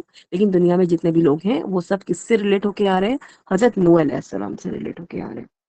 تو یہ جتنے بھی میجر ریلیجن ہیں ان کو چھوڑ کر کے باقی سارے لوگ کہاں سے ریلیٹ ہوتے ہیں؟ نوح علیہ السلام سے ریلیٹ ہوتے ہیں. اور جن کے پاس اسکرپچرز بھی ہیں تو وہ سارے لوگ وہاں سے جب جڑتے ہیں تو وہ لوگ جو جڑ جاتے ہیں جن کے پاس اسکرپچرز ہیں یا جو لوگ اس دور سے فالو کرتے ہیں, جیسے ہندوز کہتے ہیں میرے پاس 5-6 ہزار سال پرانے اسکرپچرز موجود ہیں, اور یہ ان کا ایک بہت بڑا دعویٰ بھی ہے. اور بہت سارے لوگ جو میجورٹی آف دا پیپل ہیں وہ اس پہ بلیو بھی کرتے ہیں کہ ہاں ان کے اسکرپچرز بہت ہی پرانے ہیں. تو ایسے اسکرپچرز کو کہتے ہیں سیمیٹک ریلیجنس, ٹھیک ہے. اور ان کے فالوورز بہت زیادہ ہوتے ہیں پورے ورلڈ وائڈ. یہ تو سیمیٹک ریلیجنس کا مطلب ہوا. اب ایک دوسرا ہوتا ہے نان سیمیٹک ریلیجنس, ٹھیک ہے. تو یہاں پر آپ اس کو 2 پارٹ میں ڈیوائڈ کر لیجئے, ایک ہوتا ہے آرین ریلیجنس اور ایک ہوتے ہیں نان آرین ریلیجنس, ٹھیک ہے. اب ہم بہت زیادہ تو اس کے اوپر ڈیفائن نہیں کریں گے, اور جن کو بھی معلوم ہے وہ کچھ شیئر کر سکتے ہیں اپنے پوائنٹس میں, کیونکہ ہم بہت زیادہ اس کو ڈسکرائب نہیں کرنے والے ہیں. تو موسٹ اوتھینٹک ڈیفینیشن جو نکل کے آتی ہے ریلیجن کی, کہ میجر ورلڈ کی جو ریلیجن ہیں ان کے جو ماننے والے لوگ ہیں وہ کیا کرتے ہیں, وہ اگنورنٹ نہیں ہوتے ہیں ریلیجن کے, وہ نہیں ہوتے ہیں, اگنور نہیں کرتے ہیں ریلیجن کو. مطلب ریلیجن کو مانتے ہیں چاہے وہ ایک اللہ میں مانے نہ مانے, لیکن وہ ریلیجن ضرور مانتے ہیں, ٹھیک ہے. اور یہ ان کی ایک انالائز ہے. اب جو لوگ ایک 2 طرح کی کیٹیگری ہوگی نا, ایک ریلیجن کو ماننے والے لوگ اور ایک ریلیجن کو نہ ماننے والے لوگ. اور ایک ریلیجن وہ ہوتا ہے جو اسکرپچرز کے تھرو چل رہا ہوتا ہے, ٹھیک ہے. ان کی ایک بہت امپورٹنٹ بکس ہوتی ہیں جس سے وہ سب کچھ سب سے ٹاپ ٹو ٹاپ رکھتے ہیں, چاہے وہ یہودیوں کی تورا ہو, چاہے وہ کرسچنس کی بائبل ہو, حالانکہ سب میں گڑبڑیاں آ گئی ہیں لیکن پھر بھی, چاہے مطلب ہندوز کی وید ہوں یا ان کی جو کتابیں ہیں دوسری اپنشد ہیں یا گیتا ہیں یا رامائن, جو بھی ہیں جتنی بھی چیزیں ہیں ان سب کو اسکرپچرز جتنے بھی ان کے ہیں, تو وہ لوگ کیا کرتے ہیں اس کو بلیو کرتے ہیں اور اس کو پریکٹس کرنے کی کوشش کرتے ہیں, ٹھیک ہے. لیکن جو مسلم ہیں وہ بھی اپنی ہی کتاب کو فالو کرتے ہیں, اور لیکن جو سکھزم ہے اس کے پاس کوئی بھی اس طریقے کا پرانا اسکرپچر نہیں ہے. اور ان کی جو کتاب ہے جس کو وہ سب سے زیادہ ویلیو کرتے ہیں, اس میں جو کبیر داس جی تھے, سینٹ تھے, ابھی آپ پڑھیں گے آگے, ان کی بک پریکٹس ہوتی ہے، ان کی بک پڑھی جاتی ہے، اور وہ اسی کو سب کچھ ان کی واڑی کو ہی سب کچھ سمجھتے ہیں، ورڈ آف گاڈ سمجھتے ہیں۔ اب ان کے بارے میں بھی ہم آگے بات کریں گے۔ سب سے پہلے ہم چلتے ہیں جو کانسیپٹ آف گاڈ میں جو میجر ریلیجن ابھی ہمارے دائیں بائیں ہے وہ ہندو ریلیجن ہے، ٹھیک ہے۔ تو ہندو ریلیجن کے بارے میں آپ کے پاس اسکرین پہ کافی کچھ لکھا ہوا ہے، آپ چاہیں تو اس کو اسکرین شاٹ لے کے سمجھ بھی سکتے ہیں، یا تو اس کی وہ بھی شیئر کر دیں گے پیجز وغیرہ اگر آپ لوگ کہیں گے۔ تو اس میں سب سے امپورٹنٹ ان کی 3 کتابیں ہیں جس کو سب سے زیادہ یہ لوگ ویلیو کرتے ہیں۔ ایک ہے بھگوت گیتا، ایک ہے اپنشد، اور ایک ہے ویداز۔ اب جیسے کہ ہم لوگ بچپن میں اسکول میں پڑھ چکے ہیں کہ بھگوت گیتا بیسیکلی مہابھارت میں ایک ایونٹ، مطلب لڑائی ہوئی تھی، اور اس میں جو کرشن جی تھے انہوں نے اپنے ایک ساتھی کو، مطلب ارجن کو کچھ اپدیش دیا تھا، یعنی کہ کوئی لیکچر دیا تھا اس جنگ کے دوران۔ تو وہ جو لیکچر تھا اس کو رائٹنگ کر دی گئی ہے، وہ جو رائٹنگ میں اسکرپچر تیار ہوا ہے اسے گیتا کہتے ہیں، ٹھیک ہے۔ تو ان کے جو ورڈز ہیں کرشن جی کے، اس کو یہ لوگ گیتا کہتے ہیں، اور یہ لوگ اس کو بہت زیادہ فالو کرتے ہیں۔ اور اپنشد میں کیا ہے کہ اپنشد میں بہت ساری، یہ بھی ڈفرینٹ رشی منیوں کی لکھی ہوئی کتابیں ہیں، ٹھیک ہے۔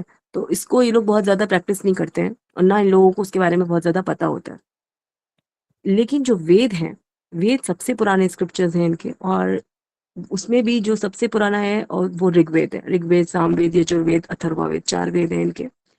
اور لیکن اس میں جو کامن ٹرمز ہیں، مطلب جیسے کہ اگر یہ کہیں کہ یہ کہتے ہیں کہ یہ ورڈ آف گاڈ ہے، تو کیونکہ ہمیں پتہ ہے کہ قرآن کے علاوہ جتنی کتابیں دنیا میں آئی تھی سب میں تحریف کر دی گئی، مطلب کچھ نہ کچھ چینج کر دیا گیا۔ تو اللہ نے کہا قرآن کی ذمہ داری میں لیتا ہوں، اس کو قیامت تک کوئی چینج نہیں کر سکتا، حفاظت اللہ تعالیٰ نے اس کی خود کے لی۔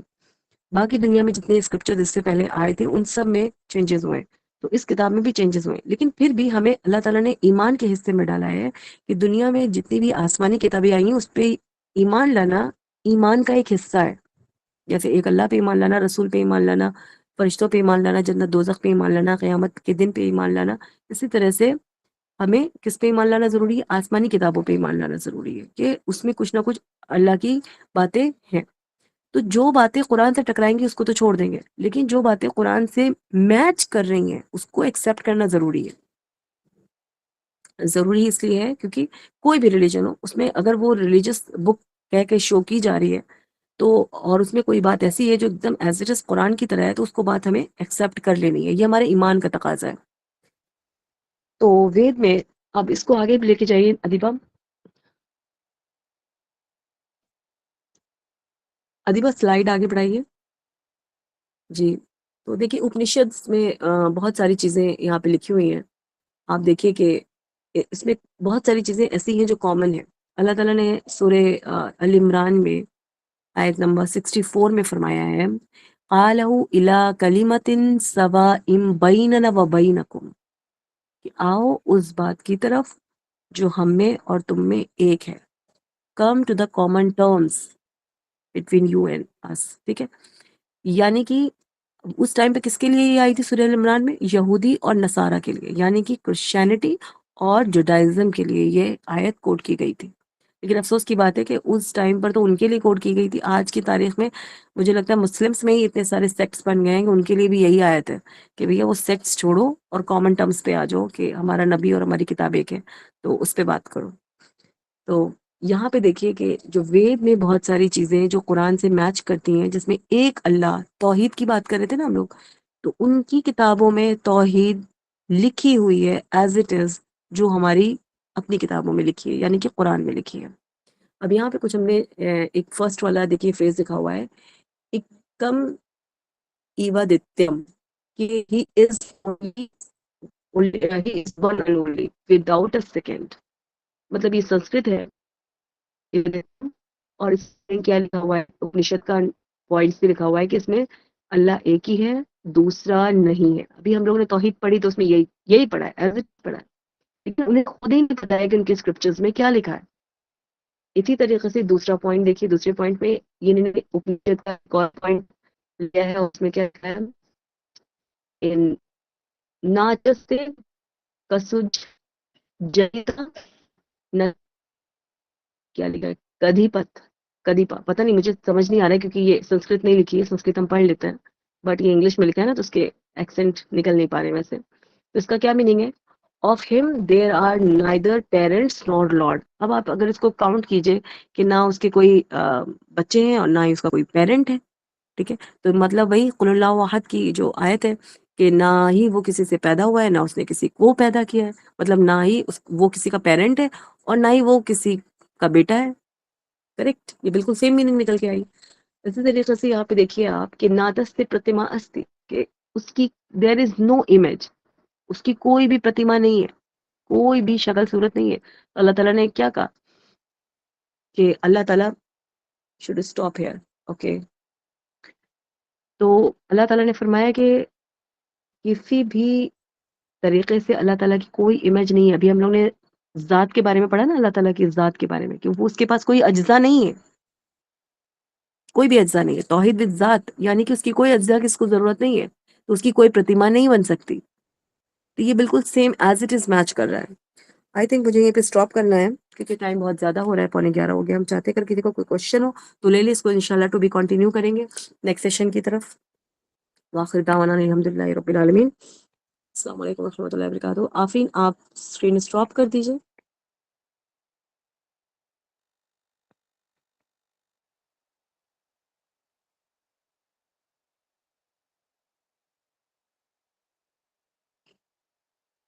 اوکے، اگر کسی کا کوئی سوال ہو تو پلیز آپ بتا سکتے ہیں.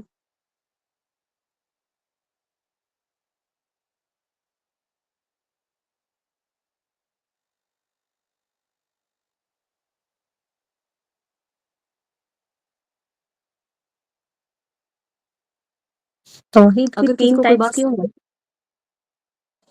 توحید کی 3 ٹائپس کیوں ہیں؟ نہیں، ایسا کوئی کمپلسری نہیں ہے کہ وہ 3 ٹائپس بالکل شرعی طور پہ بنا دی گئی ہے، ایسا نہیں ہے. کیونکہ ہم ان تینوں کو جب تک میچ نہیں کریں گے، مطلب تینوں چیزوں کو ایک ساتھ جمع نہیں کریں گے، تب تک ہم توحید کو سمجھ نہیں سکتے. وہ ہماری ایزینس کی وجہ کے لیے ہے. اللہ تعالیٰ نے اپنی روح آدم میں کیا لکھا ہے؟ سوال پڑھیے ذرا سے ان کا. اللہ تعالیٰ نے اپنی روح آدم علیہ السلام میں پھونکی تھی اور آج ہم نے پڑھا کہ کوئی اجزا نہیں ہے اللہ تعالیٰ کے، تو کیا کیسے پھر روح کا ذکر ہے؟ اوکے، روح از ناٹ اجزا. First of all understand that. روح کوئی اجزا نہیں. توسیہ آپ کو سمجھ آیا؟ فزیکل چیز جو ہوتی ہے نا، جس کو آپ میٹر کہتی ہیں، مطلب میٹر میں اور انرجی میں فرق ہوتا ہے نا. میٹر فزیکل چیز ہوتی ہے اور انرجی جس کو آپ فیل کر سکتی ہیں، جیسے ہوا فیل کر رہی ہیں، آپ آواز فیل کر رہی ہیں، ٹچ نہیں کر سکتے، تو یہ انرجی ہے. Are you getting my point? کہ اللہ تعالیٰ کا اجزا فزیکل ٹرم میں یوز ہوا ہے، جیسے کہتے نہیں آبا و اجداد، اجزا. اب سمجھ آئے ہمارے اعضا ٹھیک ہے کہ نہیں ہے؟ تو وہ اللہ تعالیٰ کی ذات کے لیے کسی بھی فزیکل ٹرم کی، فزیکل فینومینا کی ان کو ضرورت نہیں ہے. وہ سورہ نور میں اللہ تعالیٰ نے کیا فرمایا؟ آیت نمبر 35 پڑھیے. اللہ نور السماوات والارض، اللہ نور ہے. تو نور میں کون سی آپ کو انرجی کے علاوہ کون سا فزیکل میٹر سمجھ میں آ رہا ہے؟ کون سی اجزا سمجھ میں آ رہی ہے؟ کون سے مالیکول آپ کو پتہ چل رہے ہیں؟ آپ بتائیں. اس کو ایسے بھی بتا سکتے ہیں نا کہ میں نے اپنی ڈول آپ کو دی، تو کیا اللہ کر تعالیٰ دی؟ سے بلانگ کرتی ہے. جیسے میں نے اپنی ڈول آپ کو دی، آپ کی ڈول مجھے دی، ڈول ٹھیک تو ہے، مجھ سے بلانگ نہیں کرتی نا. تو آپ نے اپنی اللہ ڈول تعالیٰ مجھے نے دی، تو یہ تو فزیکل ہو گئی اپنی نا. روح پھونکی کا مطلب، نہیں نہیں نہیں، اپنی آپ روح کو پھر پھونکی سے کا پھر سے مطلب یہ سمجھیے، نہیں ہے. اس کو پھر سے سمجھیے. روح کوئی اجزا نہیں ہے، مطلب ڈول ایک میٹر ہے، ایک مٹیریل ہے، ٹھیک ہے، ایک مالیکیول ہے اس کے اندر. کوئی جیسے میری بوٹل سے پانی آپ نے پیا، تو میں نے اپنا پانی اپنی بوٹل سے نکال کے آپ کو دیا، تو کوئی فزیکل چیز آپ کے پاس گئی نا. لیکن اگر ہم آپ سے یہ لیکن میں کہیں، ویسے نہیں سمجھا رہی. چلے جانے دیں. اچھا مبارک بھائی آپ اس کا جواب دیے پلیز. مبارک بھائی ہیں؟ جی جی یس، یس، بسم اللہ الرحمن ہاں الرحیم. آپ اس کو پلیز اوکے، کلیئر کریں. Okay,